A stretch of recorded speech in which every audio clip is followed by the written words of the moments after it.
Hey everybody, Keith Dotson here, and in this video, which is part of my ongoing series where we study antique photographs, we'll be examining a new historic photograph in my collection to determine what we can learn about it. And in this case, I think there's quite a lot to decipher. I recently acquired this sepia tone print mounted on a gray card. The condition isn't great, it's a bit faded and the mount is torn, but the scene was interesting enough to me that it caught my attention. When I examine antique photographs like this one, I always look for clues as to what's going on in the scene. Why was it taken? Where is it at? Who is it? Who was the photographer? Let's look for some clues. Here we see a street scene, probably made around the turn of the century based on the clothing, and it's obvious that there is a lot of water in the streets. But in this case, we have a very valuable clue. On the back, someone has written in pencil the words, "Taken October 12, 1903. I went to Google to search for towns that were flooded on October 12, 1903, and voila, I had some answers. On October 9, 1903, a tropical storm hit the east coast of the U.S., and there were many floods along the coast.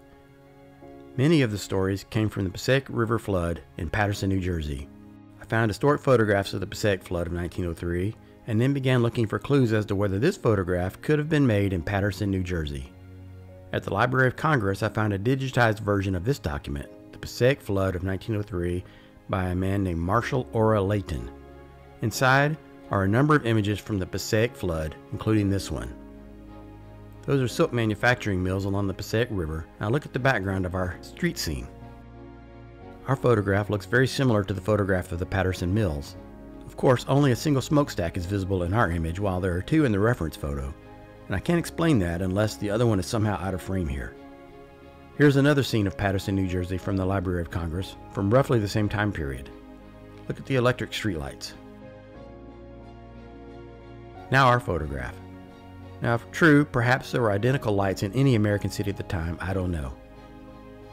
Well, I hope you enjoyed seeing this old photograph and investigating it with me. I guess we'll never know for sure if my research is accurate and if this is indeed the Passaic River flood of Paterson, New Jersey in 1903, but I feel pretty good about it. Thanks for watching. If you're interested in seeing and reading about the history of other historic photographs, visit my blog at iCatShadows.com.